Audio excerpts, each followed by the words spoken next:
Hello guys, Glenn Anderson here, another video for the fans. So I just wanted to go into why I'm not going to the gym today. So today's Friday the 7th of October, and if you've been following my videos you'll see that I'm currently on week 3 at the moment on my peaking programme. So on Wednesday I did week 3, day 3, and then today was supposed to be week 3, day 4. So today was going to be axle bar deficit deadlifts, frame carry, and then sandbags, and then a few other bits. So in previous weeks with the sandbag, I've been using the 40 kilo sandbag that got at the gym and the 121. But as I'm now on week 3, I wanted to start using heavier bags closer to the weights I'm going to do in the competition. During the course of lockdown, a couple of years ago, I bought quite a lot of gym equipment to use at home. But when gyms reopened, a lot of the stuff that I had went out in the shed in the garden. And I've got 3 sandbags in the shed. A 72 kilo sandbag, a 105 kilo sandbag, and a 125 kilo sandbag. So the 72 kilo bag is the black one, and the 125 kilo sandbag is the red one. So after I finished my workout on Wednesday, I came home, I went to the shed in the bottom of the garden, and I thought I'm going to dig them sandbags out. I'm going to take them to the gym and I'm going to start using them, because in my competition I've got to do 3 sandbags, a 100 sandbag, a 120 and a 140 sandbag.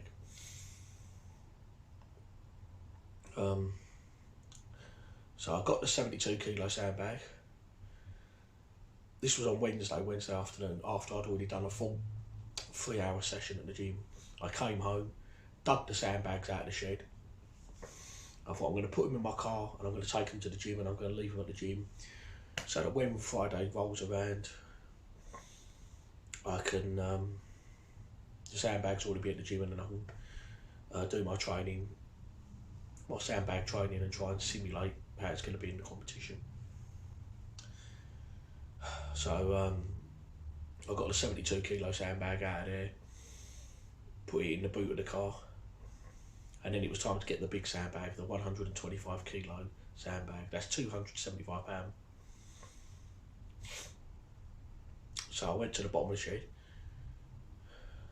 and the sandbag was right at the back.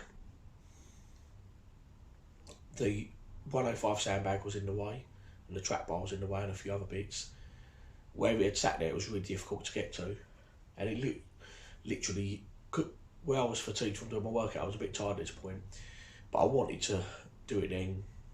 I wanted to get the sandbags down the gym, so I'm digging around and I'm trying to lift the sandbag out, and as I'm trying to pull it out, it's hitting the other sandbag and it's hitting the track bar.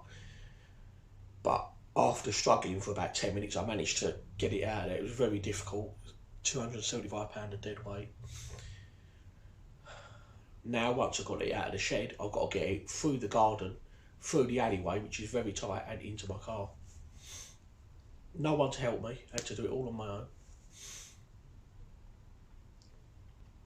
So I've got a wheelbarrow, and I managed to lift the sandbag and put it into the wheelbarrow. Just about the tyre on the wheelbarrow actually went flat because the sandbag was so heavy, and it was a nightmare, but I managed to carry the sandbag in the wheelbarrow across the garden, through the alleyway, and then once it was at my car, I tipped the wheelbarrow over so the sandbag was on the floor, picked it up and managed to chuck it in the boot. But that's only half the story. So I took the wheelbarrow back in.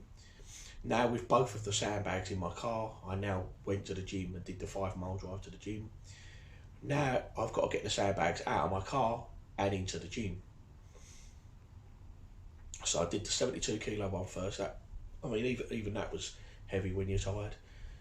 But the 125 kilo sandbag, I pulled it out of the boot of the car, managed to bear hug it and managed to by some miracle get it into the gym. But I wanted the sandbag to be 136 kilos, which is £300. And the reason for that is that it's close to the weight that I'll be using on the third sandbag in the comp, which is 140 kilo. So I'd already gone to Smith's, the toy shop, and bought 15 kilos of play sand. So when I was at home, I weighed out 11 kilos of sand, opened up my 125 kilo sandbag, poured in 11 kilos of that, and then stitched it up and made that 136 kilos. And if you see on my previous video, 136 kilo, 300 pound sandbag, lifted that from the floor to shoulder height, just to show that I can do it. And yeah, that weren't too bad. Sandbag could have been 10 kilos heavier, I still think I could have done it. But anyway, it was a lot of energy, wrestling with that sandbag, moving it out of the shed, moving it out of the garden, into my car, and then from the car into the gym. It was a lot of hard work, and I had to do it all on my own. Didn't have anyone to help me. Did it all on my own. And it was really physically draining. When I and then once I did lift the sandbag shoulder, then I had to lift it and put it in the corner. I don't think there's too many people that are going to be able to lift it. £300 is a very heavy sandbag. So I went home, and I was feeling a bit rough because I'd done a 3-hour session, and I went through all that rigmarole of moving the sandbags out of the shed and taking them through the garden and into the gym. But they're at the gym, and that's where they're going to stay, because moving sandbags around is a bloody headache. It's a lot of hard work. So Wednesday evening, after I did this, yeah, I was feeling a bit achy all over, but nothing unusual. I went to bed. About 2 o'clock in the morning, I was shaking and shivering. I mean, really shivering. This was Thursday morning, and then I think I woke up at about 8 o'clock. I'd only had 6 hours sleep, and I felt absolutely wrecked. I had to go to work that day. Luckily, I had a late shift, and I don't know how I did it, but I just managed to drag my sorry ass out of bed and just go and do my shift, even though I felt absolutely rough. I had a really bad headache, a sore throat, and it took me ages to just get out of bed, and ages to have a shower, and ages to eat. And I thought, I've got to go to the gym tomorrow, Friday. I thought, how am I going to do this? I thought, well, you know, I'll go to sleep and I'll see how I feel. And I woke up this morning, Friday the 7th, and I felt absolutely terrible. Again, I was shaking and shivering, got flu-like symptoms, got a sore throat, got a headache. And I just feel terrible, and I'm thinking there was absolutely no way I'm going to the gym today. I really wanted to, but this is where, you know, you've got to know when to stop. And I think all of this is just where I've been training so hard recently, and where I did a 3-hour workout, and then when I moved the sandbags around, I think it's a case of I've just run myself into the ground, basically. I've just pushed myself so hard now that I think my body's just shutting off and doesn't want to know. I mean, I could have gone down. I mean, like I say, today would have been axle bar, deficit deadlifts, frame carrying sandbags, and a few other bits. I mean, if I wanted to, I could really, really push myself and go down there and do it. You know, the adrenaline, the pain would drive me, and I could push myself through it. But what would be the point? I would just drive myself into an even deeper rut. I'll just end up making myself feel worse, and then it will take me even longer to get better again. So I've decided to give the gym a miss today, because I'm feeling really awful. I've got a bad headache, I've got a sore throat, my body just aches all over, my knees hurt, my legs hurt, my back hurts. Where I've been moving the sandbag and all that, I think all the training I've done, I think it's just running me into the ground. So, you know, you just got to know when to stop, really. So I thought it was just a one-day thing. I was confident I would feel better by today, but unfortunately I haven't. So I'm just going to take it easy now. Probably even just not go to the gym for a few days, just try and rest up as much as I can. See how I feel in a few days. I'll probably do a light deload week now. I've got less than a month to go to the competition now. hopefully I'll be able to get back on track soon. I mean, it could just be flu. I don't exactly know.